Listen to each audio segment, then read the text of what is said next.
Prefeitura informa. As principais notícias da administração municipal. Um oferecimento Prefeitura de Itajubá, construindo um novo tempo.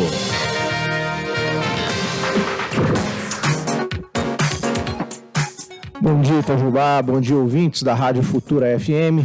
Começando agora mais um programa Prefeitura Informa, sempre trazendo as últimas notícias do que tem acontecido em nossa cidade, principalmente nesses dias, né, que vivemos essa quarentena, esse período de uma batalha invisível contra o coronavírus. E mais uma vez enfrentando aqui o problema de frente, trazendo as notícias com as próprias palavras, nosso prefeito municipal, Rodrigo Rieira. Prefeito, muito bom dia, seja bem-vindo ao nosso programa mais uma vez. Bom dia, Bispo Francisco, bom dia ao Duarte aqui nos estúdios e um bom dia especial a todos os ouvintes da Rádio Futura, aos nossos moradores aqui de Itajubá, da região e pela internet, pelo mundo todo. Prefeito, qual a expectativa, qual a realidade que vivemos hoje em relação a esse contexto de quarentena, esse enfrentamento contra o coronavírus? O enfrentamento está sendo muito difícil. Difícil no sentido que esse vírus não ataca somente o pulmão da pessoa e a gripe, parecido com uma gripe, ataca o sistema. Qual que é o sistema? Ele ataca o governo, ele ataca o comércio, ele atacou a indústria, ele atacou não somente o sistema pulmonar, mas mental também de todos, ataca direto a família, é algo jamais visto e pensado. O planeta, só ligar a televisão, a internet, as redes sociais, o planeta está parado, o sistema parou e, infelizmente, esse é o contexto nesse momento, que os governos estão, alguns batendo cabeça, divergências de um lado para o outro. Precisamos ter muita calma nessa hora para nós não entrarmos num processo de problemas sociais, aí, um social de um caos. Mas eu tenho que ter calma e ser otimista que alguns rumos estão sendo tomados pelo governo também nas ajudas financeiras, nas ajudas às empresas, e alguma coisa boa, se Deus quiser, vai começar a acontecer. Só que o horizonte, ele não é tão rápido promissor nesse sentido. Por que ele não é tão rápido? Porque, ao contrário do que muitos esperam, as perspectivas, segundo informações que nós temos dos maiores especialistas no país, é que esta onda vai atingir nós no final de abril, nós brasileiros e, consequentemente, Itajubá e Minas Gerais, já atingiu, mas com força.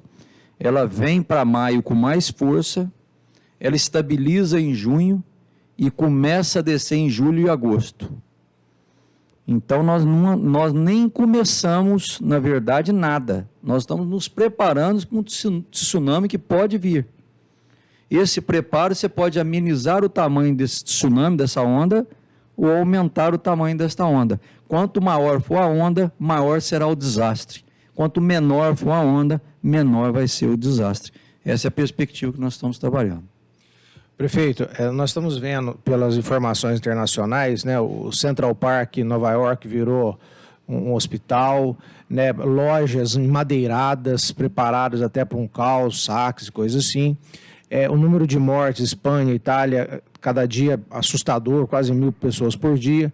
Aqui no Brasil, a gente vê os números aumentando em São Paulo. Mas em Itajubá não tem nenhum caso confirmado, não tem nenhuma morte. Isso traz uma sensação de que nós estamos isolados do problema, de que Itajubá é uma ilha à parte, que isso não chega até aqui? Não, vamos em partes aí. Vamos por bloco. Essa onda atingiu a Ásia, depois veio para a Europa, ali mais para a área norte, área mais fria, atingiu os Estados Unidos, a América do Norte, pegou o Brasil e agora está pegando também a África, e com força na África.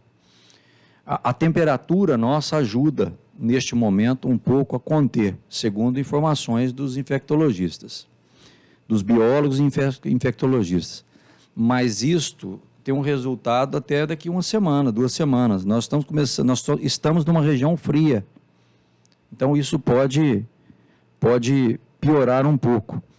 dentro da sua pergunta, Itajubá, os grandes centros onde receberam visitas de negócios, que é São Paulo, Rio, Belo Horizonte, Fortaleza, esses grandes centros que receberam turistas, começou a epidemia primeiro.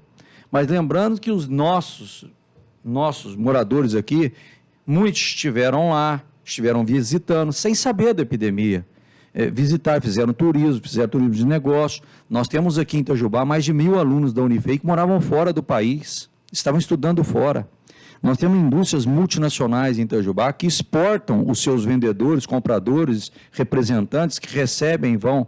Então isso, na quarentena que nós estamos tendo, pode ajudar a diminuir o tamanho desta onda, que é o que está acontecendo.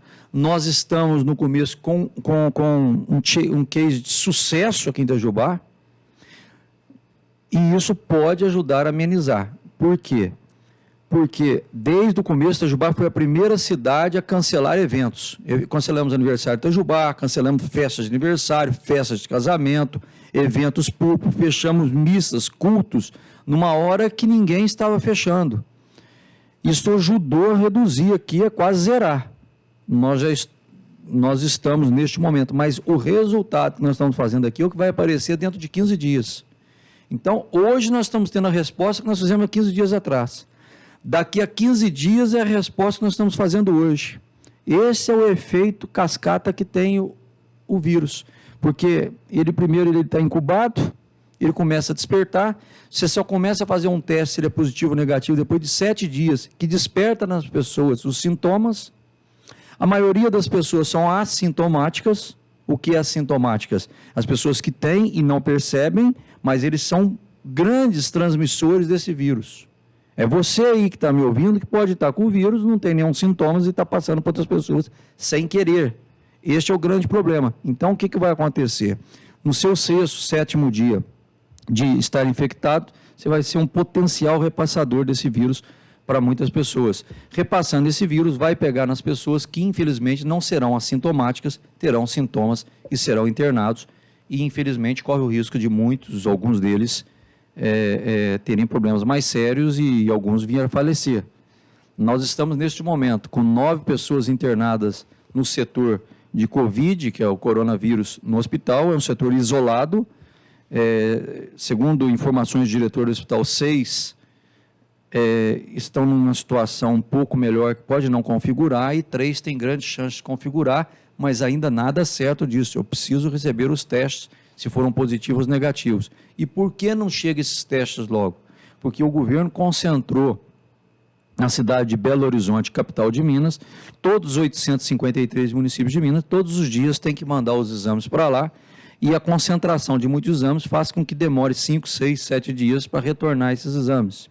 Tentamos comprar alguns testes, não estamos conseguindo. O que tinha de teste autorizado pela Agência Nacional de Vigilância, o governo confiscou e com razão. Então, nós não temos os testes. Nós vamos começar a comprar testes rápidos, mas ele não tem a resposta de 100% de certeza. Ele chega a 89%, 90%, 91%. Então, é aquele negócio, pode dar negativo se você está positivo, ou pode dar positivo se você está negativo. Ele não tem essa precisão. Sem essa precisão, nós não temos certeza. Mas para que nós vamos comprar estes testes? Porque nós começaremos a testar primeiro os profissionais da saúde. Por que os profissionais da saúde? Porque os profissionais da saúde são os primeiros que correm o maior risco de serem infectados. E qual que é o nosso exército hoje? São os profissionais da saúde. Imagine nós preparados com o hospital, com Santa Casa, com Unimed, com o hospital de campanha que nós vamos fazer, tudo isso, e os médicos ficarem doentes, e os enfermeiros doentes, começam a ficar acamados e não tem um exército desse para trabalhar. Então é onde nós temos que proteger primeiro esses heróis do momento, que são os profissionais que estão colocando a cara a tapa, que merecem os nossos aplausos, que são os médicos. Então a situação é mais ou menos esta. Mas o trabalho que nós fizemos no começo tem sido o sucesso neste momento de nós estarmos numa situação mais privilegiada. Prefeito, o senhor falou do hospital, da Santa Casa, que movimento que foi feito já prevendo a chegada do vírus, muitas pessoas contaminadas. Qual que foi a estrutura que a saúde municipal conseguiu adequar? É uma estrutura enorme, gigantesca, dia e noite trabalhando nos bastidores. Primeiro, nós estamos fazendo um contato entre o hospital e Santa Casa para trabalhar em sintonia. O diretor do hospital, o gerente do hospital, Fábio, junto com o secretário Nilo, junto com a gerente da Santa Casa, a Renata. Reunimos também com toda a direção ali do corpo de ação mesmo da Unimed, que atende aqui mais de, não sei se 25 ou 30 mil vidas em Itajubá, para que eles possam também colaborar nisso, estão colaborando muito. Estamos treinando cada dia mais as nossas 23 UBS, os nossos 530 profissionais da saúde do município. Entramos com todo esse pessoal do hospital e pegamos o seguinte, tem um prédio ao lado do hospital que é o prédio da maternidade. Como ele é um prédio isolado, nós tiramos a maternidade de lá, o doutor Rodolfo fez muito bem, o diretor do hospital, que é a pessoa que mais está trabalhando em todo esse sistema. Ele levou a maternidade para um primeiro andar lá do hospital escola e a maternidade, que é um prédio isolado, tornou-se a UTI do Covid. Então, o coronavírus vai ser tratado num prédio isolado. Por que num prédio isolado? Porque um paciente que possa entrar pelo corredor do hospital normal, ele pode infectar infelizmente, várias pessoas que estão internadas e enfermas por outro caso. Alguém que operou de um rim, de um fígado, uma cirurgia, quebrou um osso, alguma coisa, está lá internado, de repente pega o Covid ali dentro, já está enfermo, pode vir a ter problemas maiores. Então, nós temos que isolar esse prédio. Paralelamente, nós estamos trabalhando com uma ideia de separarmos os atendimentos normais de todos os dias. O que é o normal? Você que está com uma pedra no rim, está com um problema de disenteria, está com um problema no coração, alguma coisa que precisa ser consultado, seja isolado, de forma de ir para o hospital numa área isolada ou para a Santa Casa também numa área isolada, porque nós não podemos confundir um com o outro. E Itajubá sai na frente disso com uma vantagem enorme, porque nós temos estruturas aqui em Itajubá de darem inveja. E essa é a vantagem que nós temos aqui. Então, ao mesmo tempo que nós estamos prevenindo a população, nós temos que agradecer a Deus que essa estrutura que nós fomos construindo no hospital, os postos de saúde, as novas UBS, está fazendo a diferença agora, viu?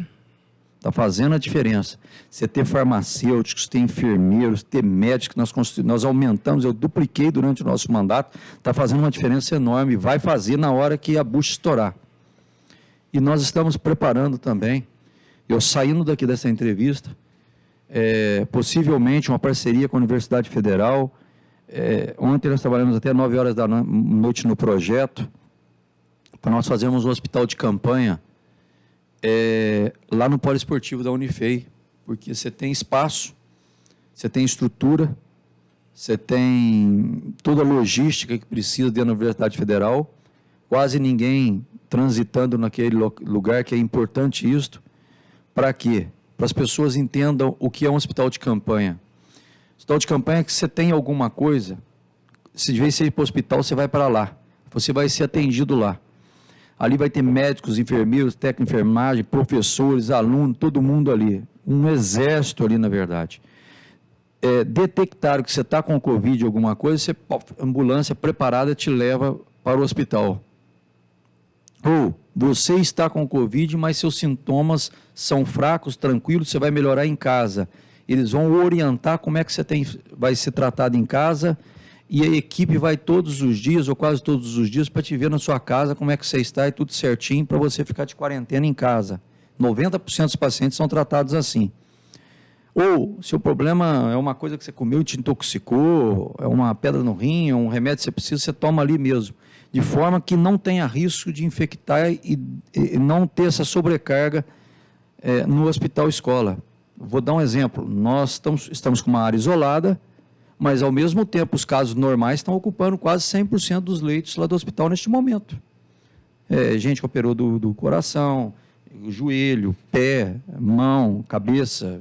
Então, as demais doenças não entram em suspensão por causa do coronavírus, né? Continua tudo ao mesmo tempo. Exatamente. Né? Aquilo que não era urgência e emergência, as eletivas, vamos dizer, de média e baixa complexidade foram suspensas para não ocupar leitos. Nós precisamos desobstruir os leitos. Por quê? De cada 100 pessoas que pegam o coronavírus, em torno de 80 a 85 vão ser tratados em casa. De 15 a 20% delas, cada 100, 15 ou 20 vão ser tratadas no hospital. Destas 15 ou 20, 5 vão precisar de UTI, 15 vão precisar de quartos normais, que são pacientes menos graves, com menor gravidade. Os outros que precisam de UTIs que é o grave nosso, que é o grande risco de ter uma demanda, um pico muito alto e chegar lá nós não termos o número de leitos suficientes em UTIs. Prefeito, eu vi o presidente Trump solicitando que os médicos do interior fossem para as capitais para apoiar os tratamentos contra o coronavírus. Ontem eu vi o ministro da Saúde falando até mesmo daqueles que ainda não formaram, que estão nos últimos anos de medicina, estarem nessa batalha juntamente com toda a equipe médica e profissionais da saúde. O senhor acha que em Itajubá é o caso também de ter essa demanda maior de profissionais trabalhando? Aqui em Itajubá é uma cidade de luz. Em Itajubá, além de nós termos uma boa escola de medicina e uma ótima escola de enfermagem, nós temos grandes profissionais aqui na cidade. Para tranquilizar a população, que é uma notícia muito boa. Itajubá, se fosse comparado com o restante do Brasil, é lógico que tem cidades boas também, mas é uma Alemanha em termos de saúde, perto de outros. Nós estamos com um número de respiradores aqui, que em média per capita é o dobro de cidades vizinhas e o triplo de outras cidades no Brasil que estão correndo atrás. O número de profissionais que nós temos aqui é muito superior às outras cidades. O número de leitos que nós conseguimos abrir na UTI aqui nos últimos anos é per capita o dobro de cidades grandes vizinhas e muito maior do que a média nacional. Qual foi a diferença entre a Alemanha e a Itália? Por que na Alemanha morreram 0,2% da população que se infectou e na Itália chegou a 8%? Porque na Itália eles não tinham o número de leitos suficientes e o atendimento suficiente competente para isso. Na Alemanha tinha. Por que na Alemanha tinha? Além da Alemanha ser um país mais rico, a Alemanha, por causa de ser muito próximo ali na Europa, viagem de avião muito barata ali, então a pessoa estava na Itália e na Espanha, vai tratar de uma dor no rim, então ele pega o avião cedo, vai na Alemanha, trata e voltava. Então a Alemanha era o centro médico da Europa. Então ela tinha uma estrutura. Quando estourou a pandemia, a Alemanha se fechou, tratou dos alemães. Então aonde você tem leito, tem respirador e tem médico, a taxa de mortalidade cai bruscamente, de forma brutal, de forma muito positiva. E é o que nós precisamos ter aqui em Itajubá. E nós temos em Itajubá. Então, os números de Itajubá, nós temos a chance de termos números positivos no caso de uma onda pesada que possa vir. Mas ninguém quer entrar num tubo e ficar 14 a 21 dias num tubo de respiração, com o pulmão enchendo e voltando e quase estourando costelas nisso e correndo o risco de perder a vida, alguma coisa. Eu acho que nós temos que pensar positivo e se todo mundo tiver mais um pouco de paciência, é difícil para todo mundo. Entender que nós não é o prefeito, não é o bispo, não é o diretor da escola, não é o vereador, não é ninguém. É uma luta de todos contra um vírus invisível. Ele é maldito. É um inimigo que você não sabe, você não tem como trocar golpe com eles. Ele te pega, entra, e aí você tem que lutar numa coisa que jamais vimos. Prefeito, eu estou com algumas informações aqui que fala que a média de respiradores para cada 100 mil habitantes, o primeiro lugar no mundo é os Estados Unidos, com 33,7 respiradores para cada 100 mil. Segundo lugar, a Alemanha, com 29,2, Taiwan, com 28,5, e em quarto lugar vem o Brasil, com 25,0. E a Itália, nem sei que lugar que ela está aqui, mas a média dela está 12,5 respiradores para cada 100 mil habitantes. A região Itajubá, que é uma cidade de aproximadamente 100 mil habitantes, quantos respiradores tem em Itajubá? Mais de 40. Quer dizer, nós Tinha. estamos acima da média dos melhores países. Melhores países. Mas o que aconteceu? Aí vale a pena dizer. Quando nós fomos fazer um levantamento, você estava com 20 respiradores. Aí descobrimos que algumas entidades tinham alguns respiradores parados há 10 anos. Opa, vamos pegá-los. Pegamos, só para 30. Aí eu ligo para os prefeitos vizinhos e prefeitas vizinhos, você tem respirador? Tenho 3. Olha, você nunca precisou mais do que 1. Vocês vão precisar de Itajubá, manda 2 para cá. Ah, mas estão quebrados, manda tudo para cá. E fomos recolhendo esses respiradores de toda a região. Fomos recolhendo e arrumando. O pessoal de empresas, a Unife e tudo, vamos arrumando. Estamos arrumando ainda. E fomos arrumando esses respiradores. Foi somando o que tem no Hospital Santa Casa e esses outros, fomos equipando o hospital, e a própria Santa Casa também se preparou para isso, e conseguimos chegar a esse número que vai superar muito até os 40 respiradores. Então, é um número muito positivo, porque é o seguinte, chegou um paciente, tem respirador, pode sobreviver. Não tem, ele vai morrer. Então, o que precisar do aparelho, né? Que chama de ventiladores, mas são respiradores, para as pessoas não confundirem. Não é ventilador de casa aí, não. É um tubo que entra na pessoa, vai lá no pulmão, na traqueia dele, mas no pulmão e respira para a pessoa artificialmente.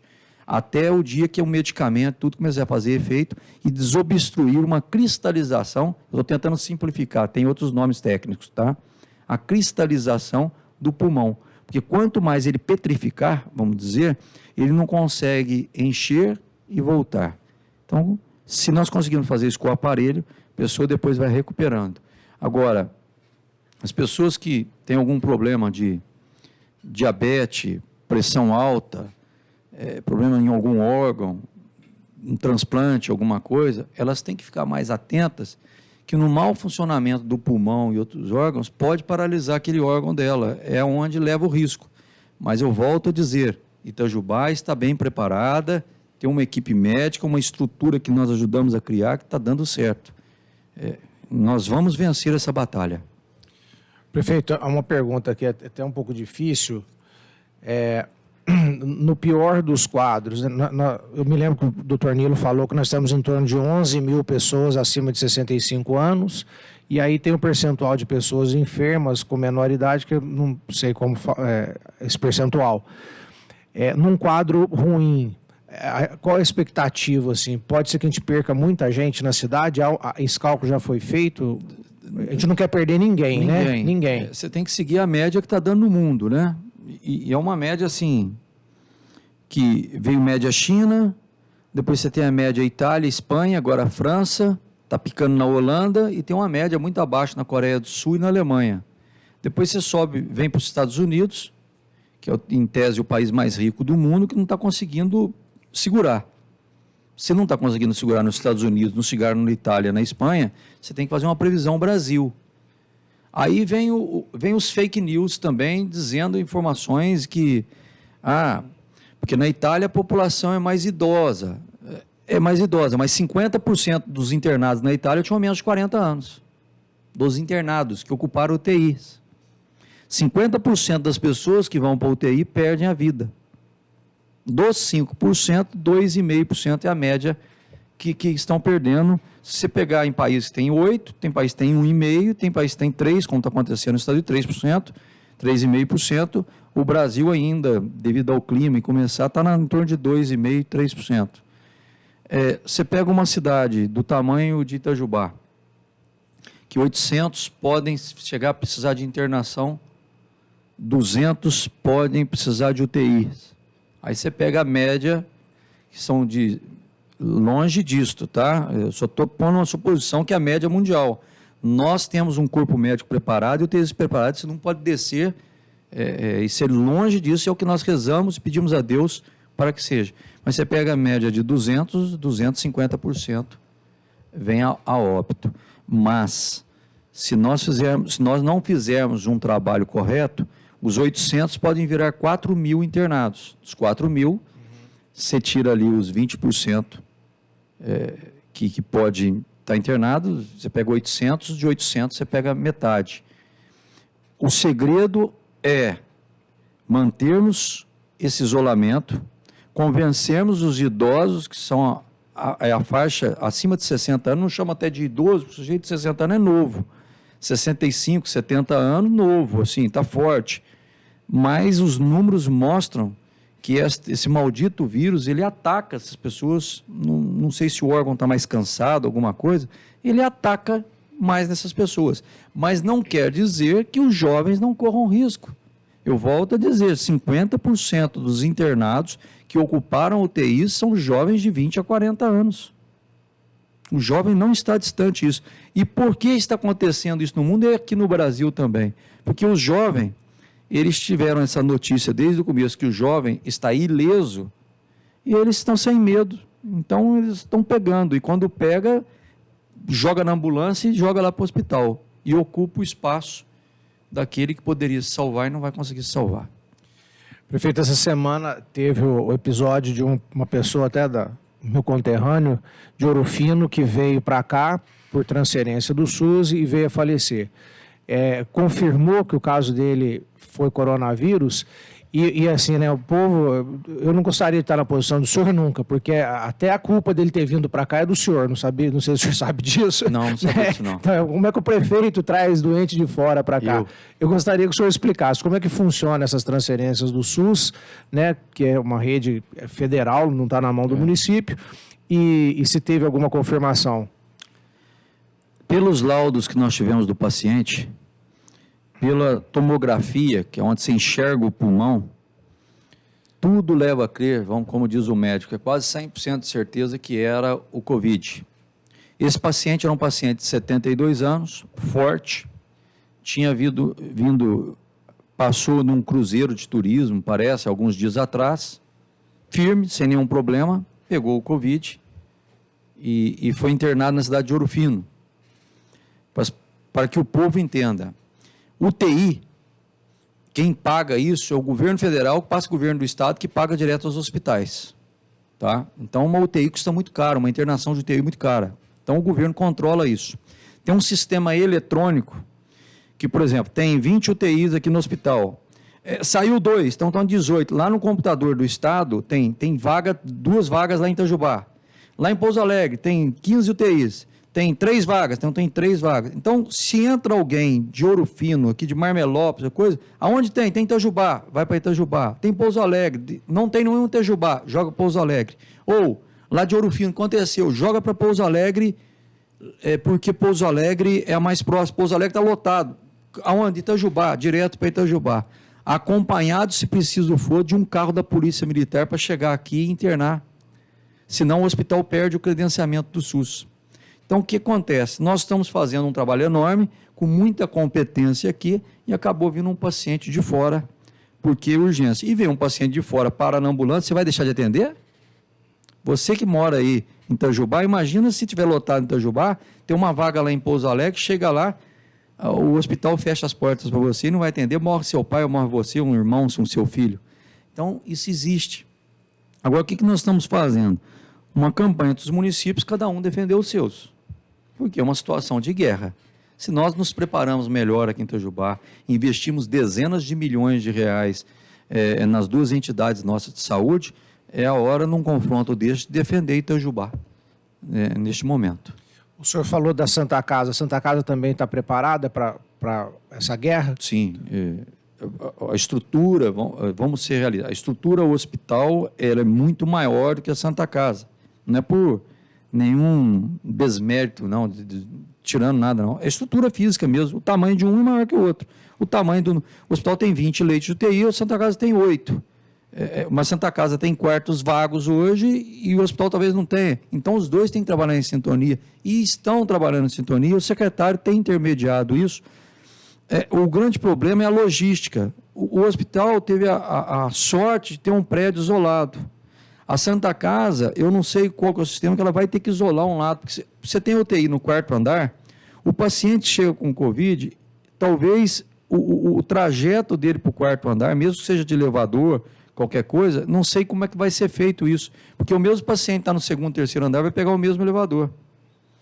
Eu não sei como é feito, eu sou leigo nisso, gente. Eu sou o prefeito da cidade, eu não sou médico. Mas, eu volto a dizer,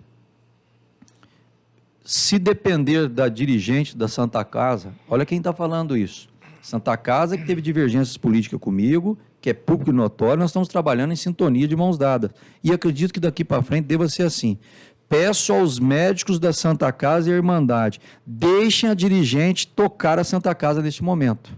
Deixem ela. Não tentem atrapalhar ou mudar alguma coisa.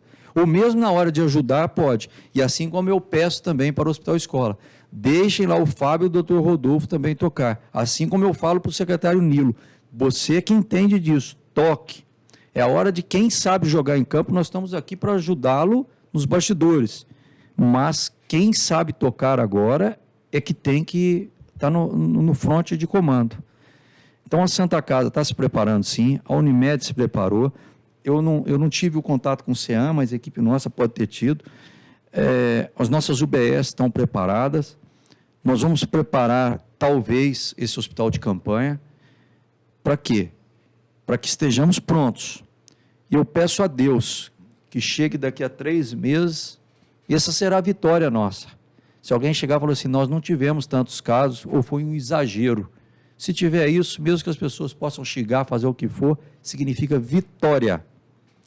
O ruim é daqui a pouco você ser culpado, porque sabendo disso, por que não se preparado? Aí, quantas pessoas morreram? Então, ninguém gostaria de estar na minha pele neste momento, mas eu tenho que agir desta forma.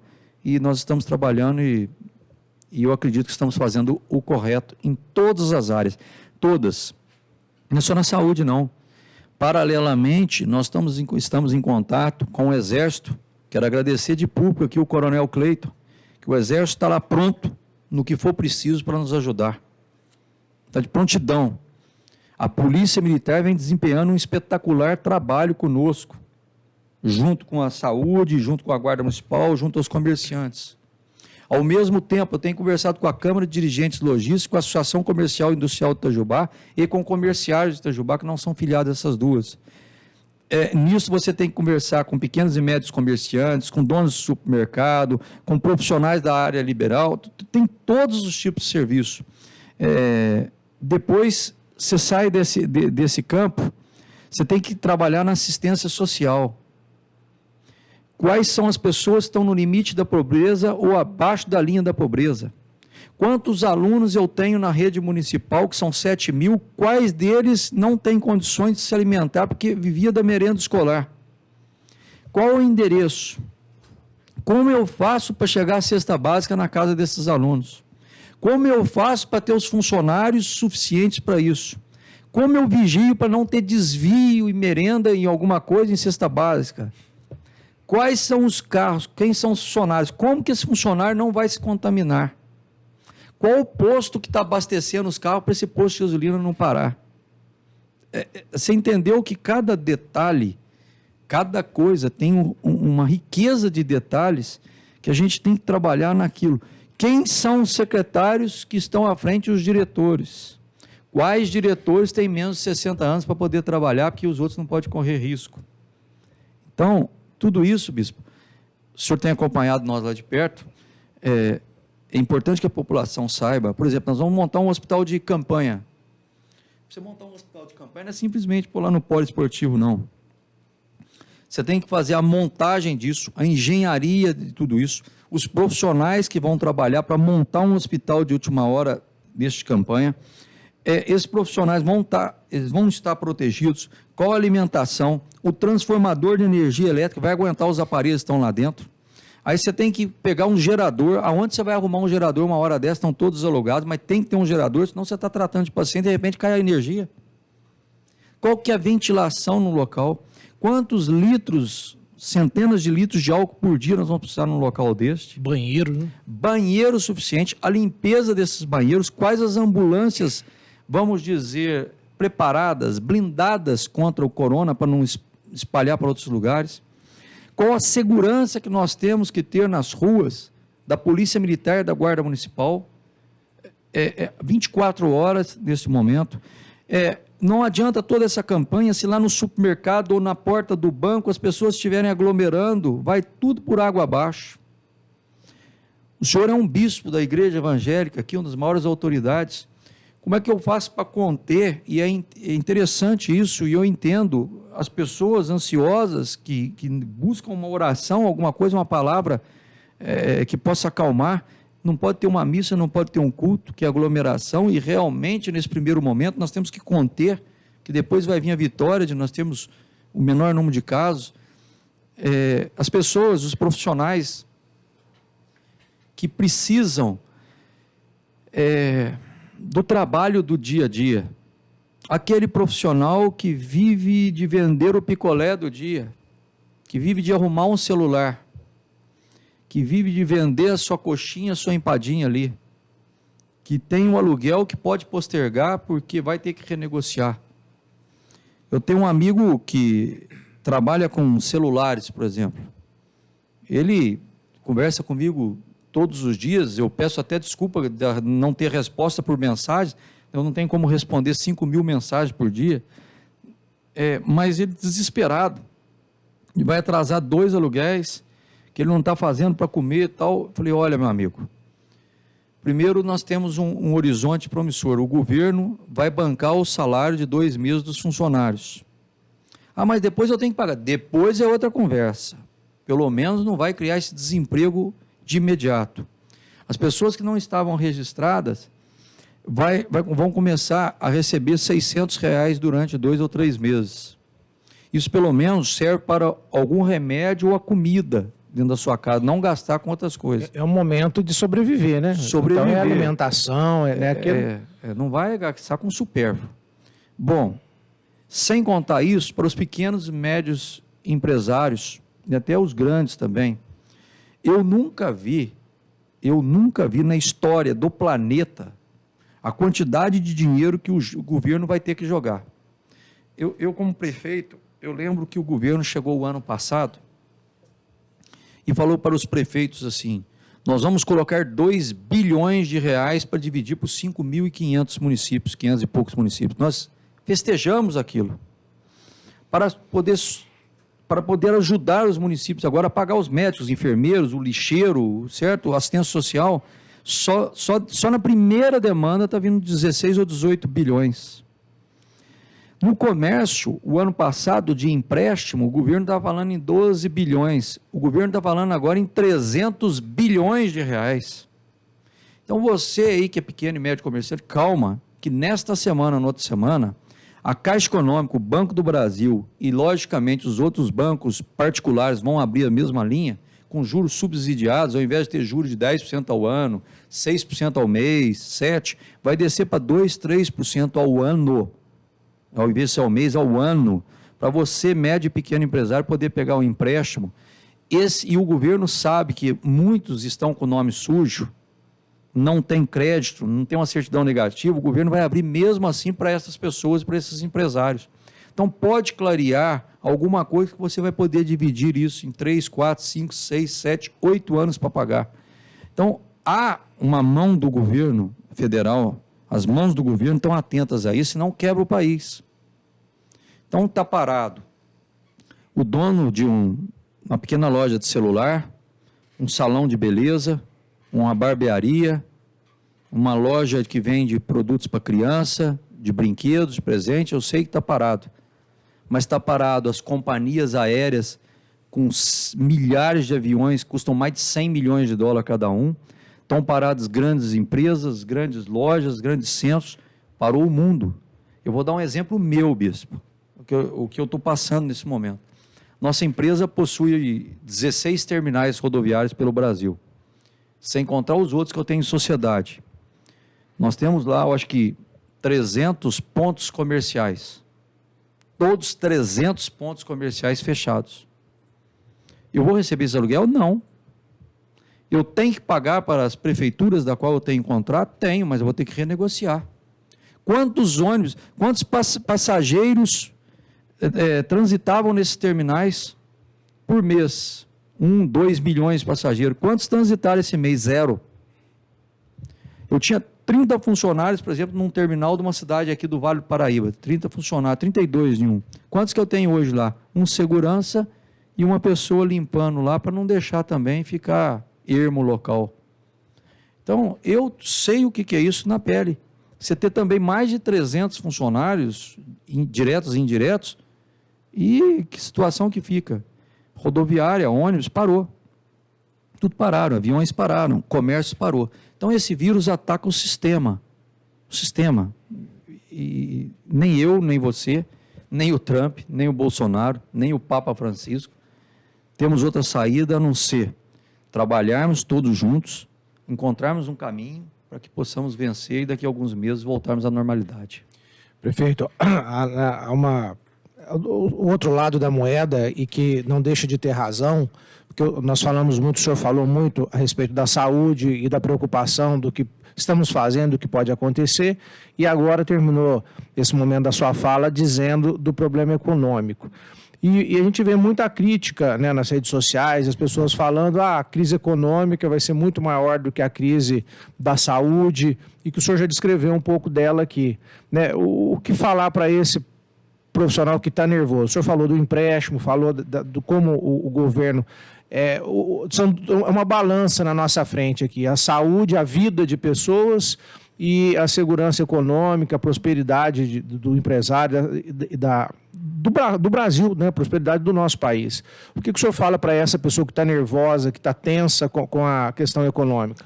Pessoa, primeiro, pôr a cabeça e respirar um pouco e imaginar o seguinte: os dois lados estão certos. Eu sou repetitivo quando eu falo igual uma briga de casal. Eu vou repetir novamente. Se você brigar com a sua esposa hoje, bispo, você estiver certo e ela errada, pode ter certeza que vocês vão chegar a um consenso, essa briga vai acabar. Se você estiver errado e ela certa, vocês vão chegar a um consenso e vão voltar. Mas se os dois estiverem certos e brigando, cada um certo com a sua razão, o que acontece? Essa briga tende-se a alastrar mais ou até virar em separação. O que acontece não é que é uma briga. Está certo quem está falando da economia e está certo quem está falando da saúde. Os dois estão certos. O que acontece que as pessoas não entendem? Ah, mas morreram só tantas pessoas. Não é só não, cada vida vale muito. Só que ao invés de 10 mil, 20, 30 mil vidas, pode virar 2 milhões. No começo do século passado, morreram mais de 20 ou 30 milhões numa gripe espanhola, chamada uma peste espanhola, 30 milhões de pessoas. Então, nós temos que tomar um cuidado enorme de que tamanho que vira essa bola de neve. Porque quanto mais nós amenizarmos, achatarmos essa curva do crescimento de número de pessoas infectadas, mais tempo nós estamos ganhando para sair uma cura, um remédio, ou também de termos possibilidade de atendimento. Porque toda essa ansiedade, e é normal que tenha, ela vai acabar na hora que começar as primeiras imagens de ambulância parando na porta do hospital, vocês vendo parentes seus ou amigos seus saindo dentro de uma funerária. Olha que palavras fortes isso, que eu jamais gostaria de fazer. Então, contenham, tentem garantir a alimentação, dívidas, depois renegocia isto, mas nós temos que ter essa calma. Agora, uma flexibilizada na parte da economia, eu acredito que será necessária. Não está mais dependendo das mãos do prefeito. Tem governo do estado envolvido agora com um decreto, o Ministério Público, que faz parte da Justiça, também ditando o que deve ser feito, o Ministério da Saúde colocando as regras que tem que vir de cima para baixo. Então, o prefeito está coordenando a cidade aqui, mas o que vem de cima da ordem do Supremo, da Presidência da República, do governo do Estado, eu tenho que acatar. Senão você é preso, se afastar do cargo, outro assume. E nós estamos fazendo isso, trabalhando em conjunto. Na segunda-feira, no sábado, nós entramos no entendimento, na sexta-feira, que segunda-feira, com meia porta, o comércio poderia, alguns abrir, colocarmos a fila ali fora, com 2 metros de distância cada um, para ir amenizando, para ter o pinga-pinga. O sujeito não vai vender 10 mil reais por mês, mas se ele vender 2, já ajuda. Só que acontece, o que o Ministério Público reclamou, e com razão, que o Ministério Público tem ajudado muito nisso, a OAB tem nos ajudado também, é que um certo número de comerciantes folgou, abriram a porta inteira, começou a dar aglomeração, aí acontece, infecta essas pessoas, cai lá no hospital, sobrecarrega isso, começa a matar pessoas. Esses salões que uns respeitaram, alguns outros não. Ao invés de ter uma pessoa marcada e agendada por vez, como é no caso de barbearia, que muitos respeitaram, outros, ao invés de respeitar, você chegava lá, abriu a barbearia, tinha 8 pessoas sentadas conversando, só faltou jogar truco. Aí complica a vida de quem está fazendo a sua parte, ficando em casa, que é mais de 80% da população são favoráveis a essa quarentena. As pessoas estão se conservando, sofrendo, ficando em casa, aí tem uma minoria que vai lá e começa a infectar todo mundo. Então, ou colabora todo mundo, ou não tem jeito. Eu acho que o comércio está apanhando demais, a indústria está apanhando, o setor público está apanhando. Nós precisamos chegar a um consenso, com um bom senso, nesse momento, para que possamos, junto com o Ministério Público, junto com os juízes, junto com todas as forças, vermos como vai ficar, porque alguma coisa precisa ser ablandada nesse momento. O senhor, só nas hipóteses aqui, o senhor acredita que daqui a algum tempo começa o isolamento vertical e depois vai tomando o rumo normal das coisas? Como que o senhor enxerga o futuro? Eu vou tentar simplificar, porque eu fui perguntado em outras rádios e é normal. O que é o isolamento vertical, o que é o horizontal? A vertical, quando você vem de cima para baixo, você começa a pinçar, a pegar somente aqueles que são mais problemáticos. Por exemplo, já está um vertical, por exemplo, você pinçou ali supermercado, ele tem que abrir. Você pinçou, você pegou farmácia, você tem que abrir. Casas de gás, de cozinha, de água, postos de gasolina não podem parar. Então, já começa um vertical. O horizontal, você pega de baixo, você fecha todo mundo. O lockdown. O lockdown fecha tudo. O vertical, ele pode ser flexibilizado e você começar a pinçar esses tipos de comércio. Eu tenho uma reunião agora, eu acho que 1h, 2h da tarde, com o pessoal da CIEI, Associação Comercial, CDL, uma sugestão que eles tiveram uma ideia e vão passar para nós. Então, nós vamos tentar ver se toda ideia agora é bem-vinda, para que nós possamos chegar a um consenso, despacharmos junto com o Ministério Público, chamarmos as entidades que têm nos ajudado para ver o que pode ser feito nisso, porque continuar desta forma também é complicada, mas se nós tivermos uma organização que o povo respeite, os comerciantes, os comerciários, aos profissionais liberais, respeitem, porque se não respeitar, vai acontecer o quê? O que aconteceu segunda-feira. Abre segunda-feira, tudo certinho, tudo. Banalizou, fechou. E a ordem hoje é superior, vai com forças armadas, com tudo isso e não abre. E não, é muito triste. Eu sei que o momento é difícil, muito triste ver um comércio fechado, é triste para a cidade. Algumas pessoas mais críticas, talvez um pouco irracionais, colocam uma situação de que o senhor quer fazer isso, que é vontade do prefeito, como se o prefeito, a prefeitura, a cidade, o país ganhasse alguma coisa com isso. Não. Né, prefeito? Eu queria que deixasse claro para o nosso ouvinte, a gente está aqui com 500 pessoas nos ouvindo, que é uma situação de emergência e de luta pela vida, né? Ninguém está ganhando nada, está todo mundo perdendo. Alguns críticos, mas vocês estão tranquilos porque vocês trabalham para a prefeitura, o seu está garantido. Não tem nada garantido, né? Porque se não tem tributo, não tem comércio, não tem tributo, é um sistema, todo mundo vai perder junto. Exatamente, o sistema. E o tributo que você paga quando arrecada é o que paga o médico que vai te atender lá no hospital. É o que paga o médico que vai atender nessa UBS. É o técnico de enfermagem, a enfermeira, agente comunitário que vai na sua casa. É o lixeiro que todos os dias você faz o seu lixo, põe ali fora e você esquece do lixo. Mas o lixeiro está ali com um caminhão a diesel, gastando 2 km por litro, com 6 funcionários, 2 dentro do caminhão, 4 lá fora.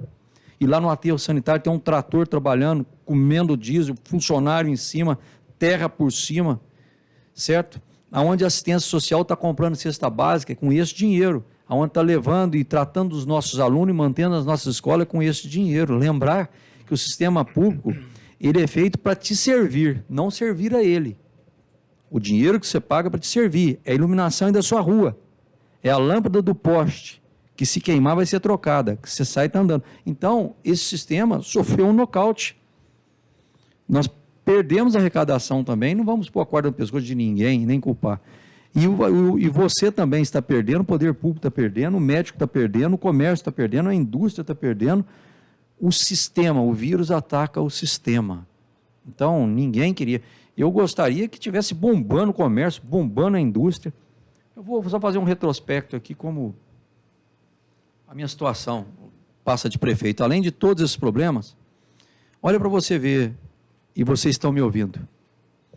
Nós fizemos uma ótima virada do ano aqui em Itajubá. Itajubá feliz, menor índice de criminalidade da história, bombando nos nossos postos de saúde com a capacitação dos nossos funcionários, educação com os melhores índices de DH talvez do país, todos os pagamentos e conta da prefeitura em dia, mesmo com a crise, uma festa histórica de aniversário de Itajubá programada, tudo montado, tudo com dinheiro para pagar isso, que ia custar menos que 0,5% do orçamento, empresas e empresários ajudando também numa boa parte a tentar bancar essa festa. Depois disso tinha uma pescaria programada ali, e ao mesmo tempo o maior volume de obras da história do município. Vocês que estão em casa, deixa eu passar uma coisa para vocês, está acontecendo neste momento o maior volume de obras dos 200 anos de Itajubá, dos 201. Nós temos asfaltamento por centenas de ruas na nossa cidade acontecendo, você está dentro de casa. Eu, como prefeito, queria que o povo estivesse na rua vendo isso. Politicamente é até bom. Nós estamos construindo pontes, 2 pontes novas aqui em Itajubá, uma ponte grande sobre o rio Sapucaí, neste momento está quase pronta. Estamos fazendo a drenagem para tirar água pluvial de vários bairros que sofrem com enchente há dezenas e dezenas de anos em Itajubá e ninguém tinha feito nada. Tudo certinho, final de mandato, conta em dia, cidade ficando limpa, obras acontecendo, retornando com uma indústria grande em Itajubá sendo montada. Retornou o emprego, estava sendo retornado o emprego na Elibras, a Mali contratando, o frigorífico Itajubá contratou 369 funcionários nos últimos dias, certo? Tudo bombando, tudo pronto para estourar, quando veio um coronavírus desse. Vocês entenderam o que eu fisicamente sofri com isso também? Lógico, eu sou político, sou ser humano. Ao mesmo tempo, ao invés desse crescimento, dessa alegria e tocar o barco e preparando para as eleições, aquele negócio todo, tem que cuidar, ir lá preparar os médicos, encorajar os médicos, enfermeiros, técnicos de enfermagem. Quantas dezenas de milhões de reais nós vamos ter que gastar na saúde com isto? E nós vamos gastar. Alguns perguntam, prefeito, você vai gastar o dinheiro na festa de saúde? Vou gastar o dinheiro da festa e dezenas de vezes mais. Muitas vezes mais. O dinheiro da festa não significa 2, 3% que você vai gastar numa epidemia dessa. Vai ser colocado isso e muito mais. Dinheiro que vai vir do governo federal vai entrar como uma torneira para abastecer a saúde, para quê? Para mantermos a saúde e a segurança pública no local e assistência social. Depois disso é outros 500. Aí depois nós vamos ver como é que fica. Mas no momento, desculpe me alongar na resposta, mas é o que nós estamos fazendo. Só gostaria de salientar aqui, prefeito, que eu acabei de fazer o relatório da prestação de contas 2019, e 2019 o senhor gastou... o senhor tinha que gastar 15%, o senhor gastou 25% do orçamento em saúde, 10% do orçamento a mais, né? Quer dizer, o dobro. Eu vou só corrigir para entender, 10% do orçamento do município, mas é o seguinte, nós gastamos quase 80% a mais do que estava previsto. Pegando o que nós gastamos do município, junto com o SUS-Fácil, que é o dinheiro da saúde, Itajubá, dá em torno de 100 milhões de reais. 100 milhões de reais. Você gasta, às vezes, com lazer e cultura, no ano inteiro, 1,5 milhão. Lazer, cultura, está gastando muito. Tem que gastar também, que é um hospital mental, 1,5 milhão. Quanto você gasta com a saúde? 100 milhões de reais. Eu vou repetir. 100 milhões de reais numa pasta. Quanto você gasta no esporte ou na cultura? 1,5 milhão.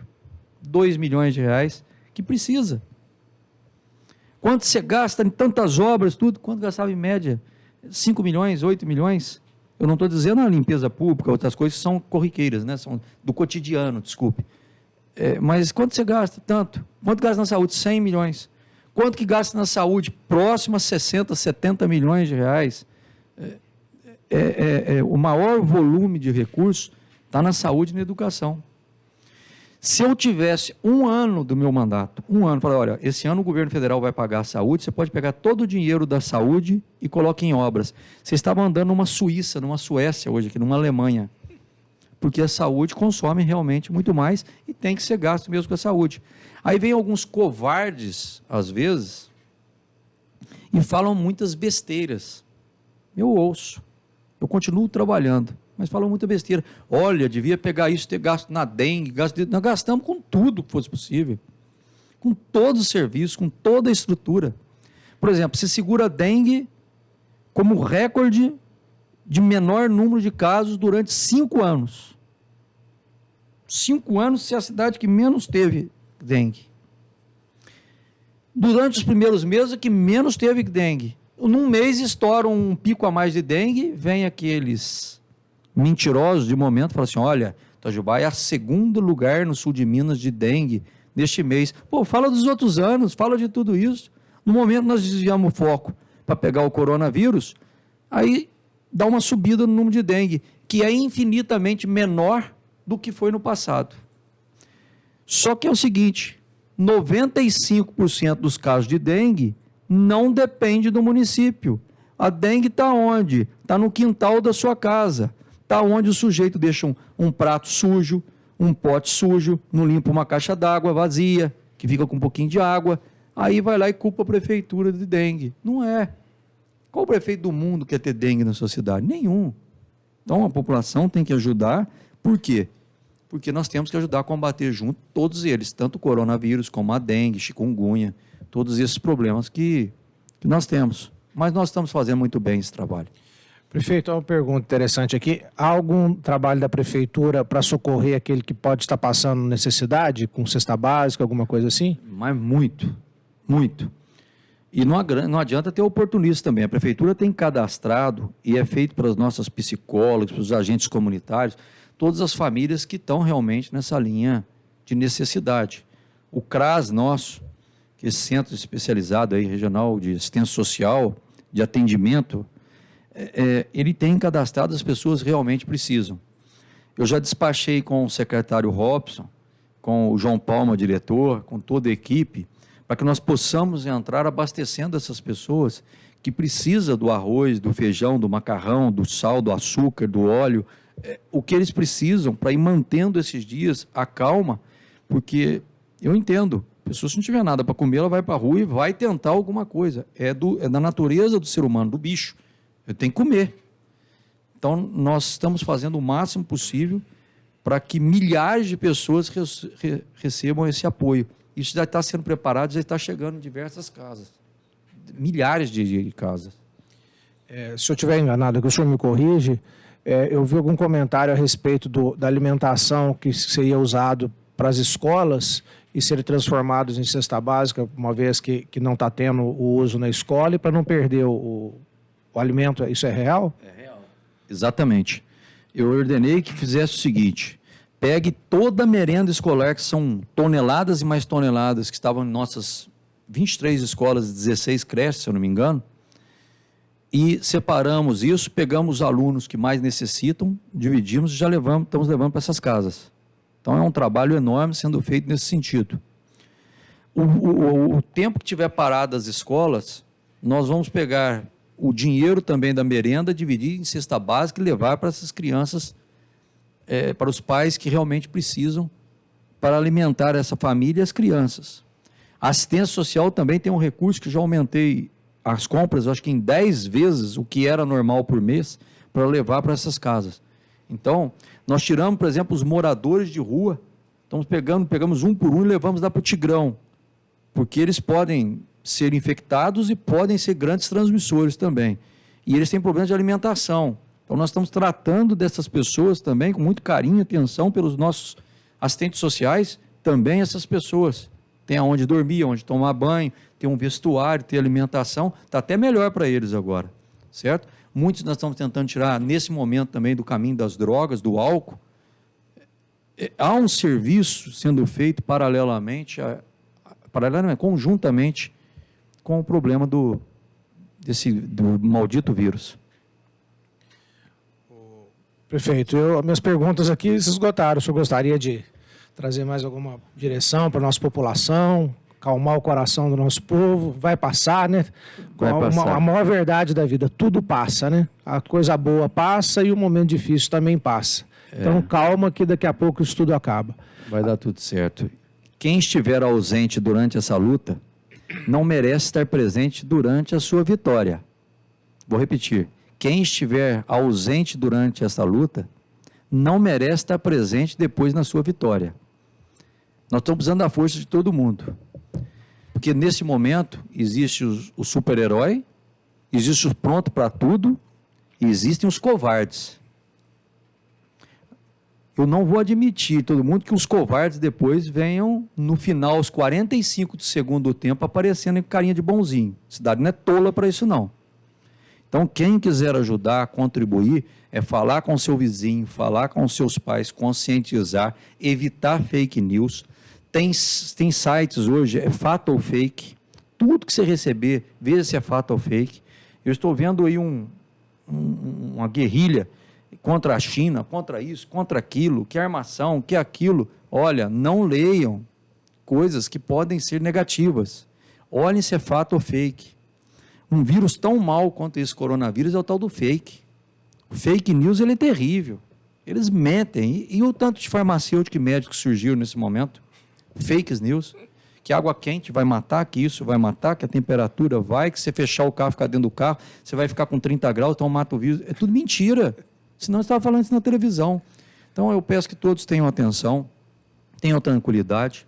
Sempre é importante. Sabe qual é o lugar mais difícil do mundo? O lugar do outro. Se coloquem toda vez que for ficar com raiva, com mágoa, alguma coisa no lugar do outro. E se eu estivesse no lugar do outro? Que jeito eu teria que agir?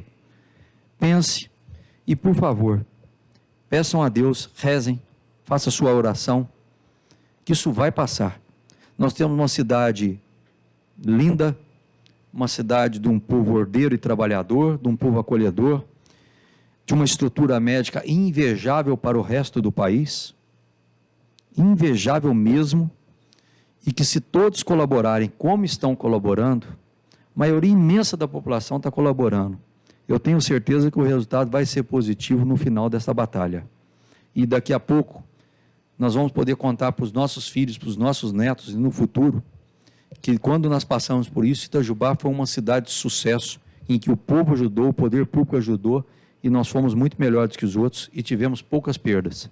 É isso que eu peço a Deus todos os dias, e nós vamos vencer. Contem conosco, confiem em nós, que nós confiamos em vocês. Estou sempre às ordens aqui, em pé e às ordens. Prefeito, mais uma vez obrigado pela presença, obrigado por enfrentar esse problema de frente, trazendo a informação direto ao nosso ouvinte. Você, nosso ouvinte, obrigado pela audiência, estarmos aqui juntos informando o que acontece na cidade de Itajubá. E agora o Bispo Francisco deixa uma mensagem para você. Guarda a sua mente, né? O prefeito acabou de falar do fake news. Guarda a sua mente. É um vírus tão letal quanto o coronavírus, é a má informação, é a notícia ruim. Acho que todo mundo já sabe de tudo que está acontecendo, o que tem que fazer. Mas aproveita esse momento também para crescer espiritualmente, para pensar coisas boas, para aproveitar a sua família, e não deixar a mente tóxica aí com tanta notícia ruim. Que Deus abençoe a todos nós, uma boa semana e que Deus nos abençoe.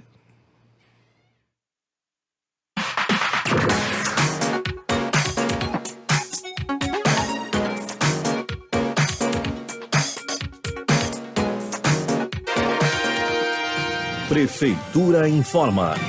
As principais notícias da administração municipal. Um oferecimento Prefeitura de Itajubá, construindo um novo tempo.